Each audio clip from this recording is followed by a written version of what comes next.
Long before telescopes, rockets, or satellites, ancient India spoke of realms beyond Earth, of celestial beings traversing the heavens in flying crafts, and of cosmic wars fought with weapons that sound eerily like modern technology.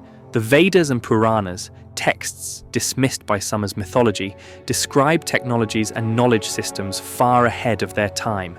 Could it be that the gods of Hindu civilization were not mere deities, but visitors from other worlds, extraterrestrial beings whose advanced science appeared divine to ancient humans?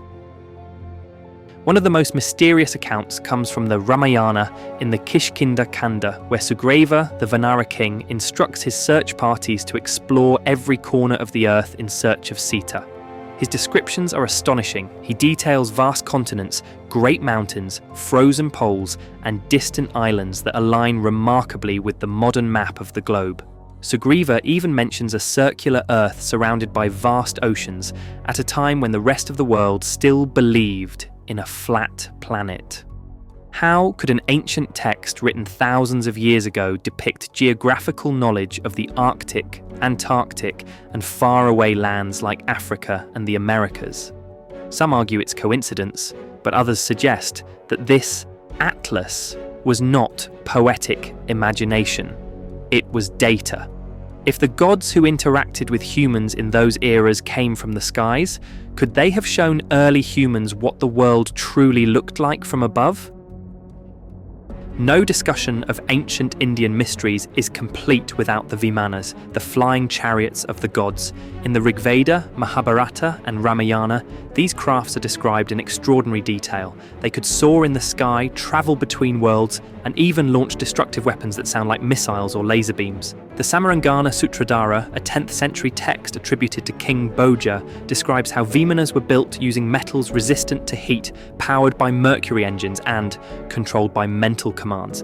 Another text, the Vaimanika Shastra, though rediscovered only in the early 20th century, details aerodynamics, flight patterns, and propulsion mechanisms unknown in ancient times.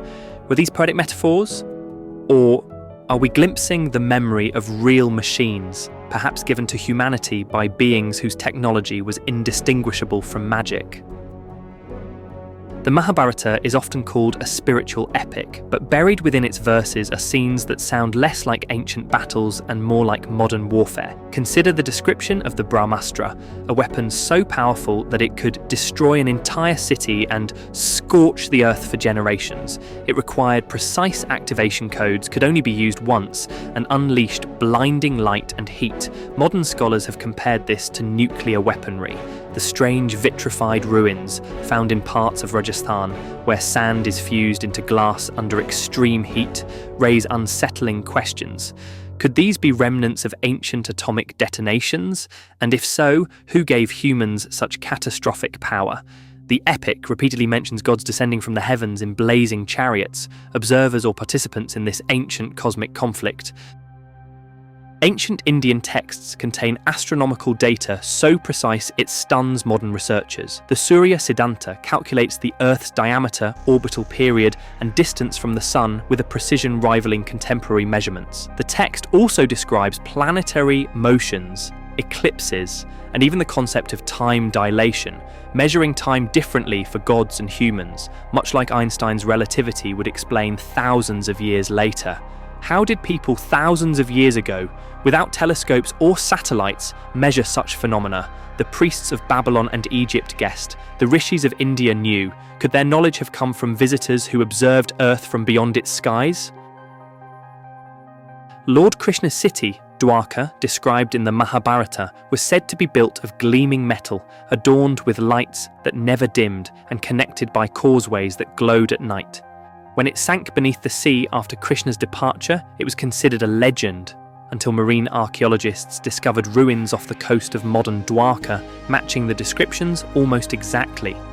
The structures date back over 9,000 years, older than any known civilization. The question is not whether Dwarka existed, but how it existed.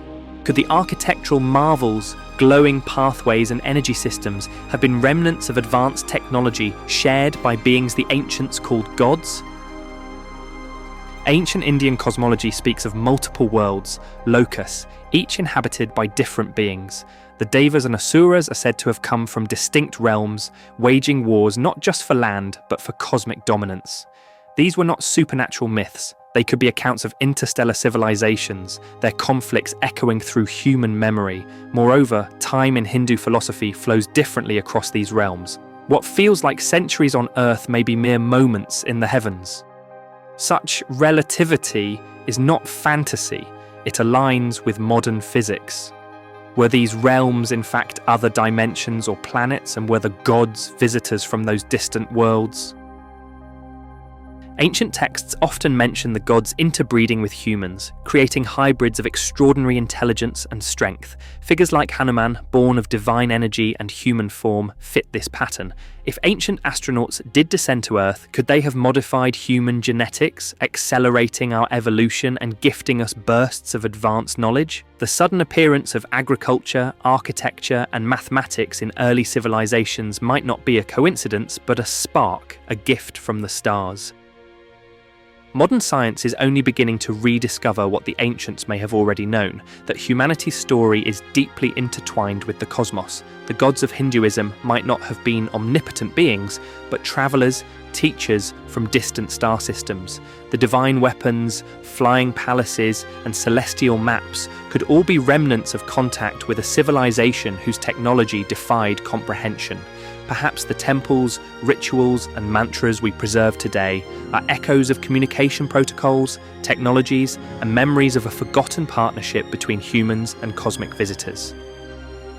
If we strip away the divine labels and read the ancient texts as history, not mythology, a startling possibility emerges: that the gods were never imaginary. They were real, physical beings who once walked among us. They came from the heavens, shaped our world, and then departed, leaving behind monuments, scriptures, and a burning curiosity to find them again. Maybe the rishis who gazed at the night sky weren't worshipping distant deities. They were remembering their teachers. And maybe one day, when humanity looks deep enough into the cosmos, we'll find that the ancient gods were never gone. They've been waiting for us to understand who they truly were, our first visitors from the stars.